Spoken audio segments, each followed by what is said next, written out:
ఇక మత్తు కోళ్ళు డమ్మీ కత్తులు సొమ్ములు కొల్లగొట్టేందుకు ఎత్తులు మత్తు మందులతో కోళ్లను చిత్తు చేస్తారు. జోడీ పందాల్లో లఘవంగా డబ్బు లాగేస్తారు. జాగ్రత్తగా ఉండకపోతే జేబులకు గొల్లే. కోడి పందాల్లో కనిపెట్టలేని మోసాలు. మరి జోదం అంటేనే మోసం. మహాభారత కాలం నుంచి అదే జరుగుతుంది.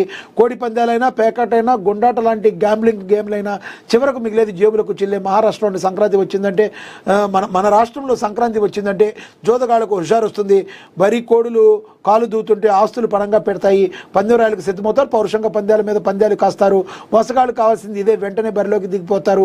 తిమ్మిని బొమ్మిని చేస్తారు. గెలిచే కోడి ఓడిపోతుంది అనుకున్న కోడి గెలుస్తుంది. కోట్లు చేజారిపోతాయి, చేతులు మారిపోతాయి. జోదం అంటేనే మోసం కదా. మరి ఇలాంటి జోదానికి దూరంగా ఉండాలి.